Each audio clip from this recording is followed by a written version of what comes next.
मिल्खा सिंह ने जाके एथलेटिक शुरू की जब वो 22 साल का था, जबकि लोग अपने पीक पे आके और वो ख़त्म चीज़ कर रहे होते हैं। और उस टाइम मैंने शुरू की जब मुझे मिल्खा सिंह को तो ये नहीं मालूम था कि एशियन गेम्स क्या होती हैं, ओलंपिक गेम्स क्या होती हैं, नेशनल गेम्स क्या होती है, एथलेटिक क्या होती है, 400 मीटर क्या होता है, 100 मीटर क्या होता है। गांव का रहने वाला आदमी। तो मेरा कहने का मतलब ये है कि एज जो है, ये ठीक बात है कि आजकल ज़माना बहुत आगे बढ़ गया है। मिल्खा सिंह की पुरानी बात है, वो तो छोड़ दीजिए।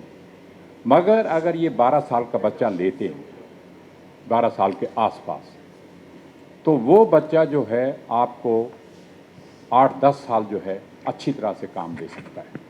क्योंकि हमारी प्लानिंग ये होगी कि आने वाली ओलंपिक गेम के अंदर या उसके बाद जो 8 साल के बाद ओलंपिक गेम्स होनी है, वहाँ पे हमने मेडल लेना है।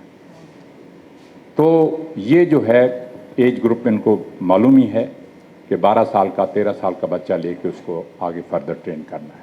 कि उनकी पढ़ाई का इंतज़ाम वहाँ होना चाहिए, उनका खाने पीने का इंतज़ाम वहाँ होना चाहिए, वहाँ उनकी ट्रेनिंग वहाँ पे होनी चाहिए, कोचेज़ कॉन्ट्रैक्ट बेसिस पे रखने चाहिए। मैं आपसे ये कहना चाहूँगा कि जो कोचेज़ हैं, इंडियन कोचेज़, आज मिल्खा सिंह आपके सामने बैठा है, एक मिसाल है कि मुझे ट्रेनिंग जो दी है इंडियन कोचेज़ ने दी है, फॉरेन कोचेज़ बाद में आए। तो इंडियन कोचेज़ अच्छे हैं, उनको मालूम है।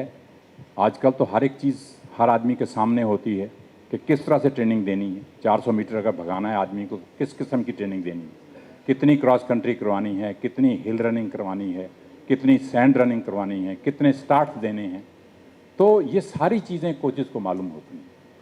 बाहर के कोचेज़ आके कुछ इससे ज़्यादा कोई इंजेक्शन दे के आपको चैंपियन नहीं बना देते, मगर आदमी जो है सिंसियर होना चाहिए। अब मिल्खा सिंह की मिसाल सामने है। अगर मिल्खा सिंह ने क्रॉस कंट्री जाना है, 3 मील की या 4 मील की क्रॉस कंट्री करनी है, तो कोच ने साथ जाना है कि मिल्खा सिंह कहीं रास्ते में बैठ के तो नहीं वापस आ गया। ये होती है ट्रेनिंग। अगर मिल्खा सिंह गया है जिम के अंदर ट्रेनिंग, वेट ट्रेनिंग करने के लिए, तो वहाँ भी कोच मेरे साथ है। अगर यहाँ मैं स्टेडियम के अंदर ट्रेनिंग कर रहा हूँ, रेपिटेशन रनिंग कर रहा हूँ, तो मेरे साथ साथ दौड़ रहा है, मुझे कह रहा है Milkha relax, Milkha relax, Milkha relax. तो मेरा कहने का मतलब ये है कि कोच को इतना सिंसियर होना चाहिए, आने से पहले ही वो अपना शेड्यूल बना के लाए और खिलाड़ी को जाने से पहले, एथलीट को जाने से पहले प्रिपेयर करके भेजे कि कल तेरे लिए ये काम आएगा, इतनी तूने क्रॉस कंट्री करनी है, इतनी तूने वेट ट्रेनिंग करनी है, इतनी तूने सैंड रनिंग करनी है और इस तरह से करनी है।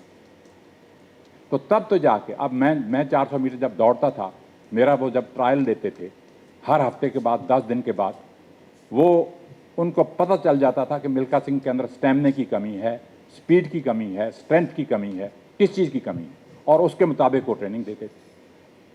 अगर स्पीड की कमी है तो स्टार्ट्स और देने हैं, स्टार्ट्स लगाओ। अगर स्ट्रेंथ की कमी है तो रेत के अंदर भगाना है, स्टैमिना की कमी है तो क्रॉस कंट्री करवानी है, वेट ट्रेनिंग करवानी है। तो ये चीज़ें सारी जो है मिला के जाके तब आदमी चैंपियन बनता है। ऐसे नहीं अगर आप 300 मीटर तो तेज़ दौड़ गए और लास्ट में जो 100 मीटर होता है वही खींचने वाला होता है। अगर आपके मसल्स में जान नहीं है, यहाँ जान नहीं है, ये थाई में जान नहीं है, तो आप नहीं खींच सकते। पीछे से आके लोग आपको बीट कर जाते हैं। तो वो चीज़ आपको बनाने के लिए आपको ये सारी चीज़ें मिला के काम करना पड़ता है। तो इंडियन कोचेज़ जो हैं बहुत अच्छे कोचेज़ हैं, मगर रिस्पॉन्सिबिलिटी दी जाए उनको। हमें नहीं मालूम, हम तो 4 साल के बाद ये चीज़ चाहते हैं, जो मर्जी पर।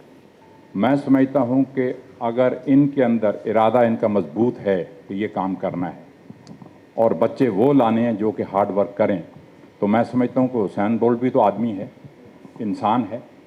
तो इसलिए हिंदुस्तान के अंदर मैंने आपको बताया कि टैलेंट की कमी नहीं है। मैंने उन आदमियों के आपको नाम गिना दिए हैं जो ओलंपिक फाइनल में पहुँचे। जो फाइनल में पहुँच जाता है वो ये देखो कि ज़मीन से उठ के आसमान को छू लेता है। एथलेटिक की बात कर रहा हूँ, दूसरी गेम की बात नहीं कर रहा। तो हमारे यहाँ टैलेंट है, मगर उसको डेवलप करने की ज़रूरत है। तो वो चीज़ें मैंने जो बताई हैं, अगर उस तरह से ये काम करेंगे तो हुसैन बोल्ट क्या, उससे भी आगे जा सकते हैं। वो कोई ऐसी बात नहीं।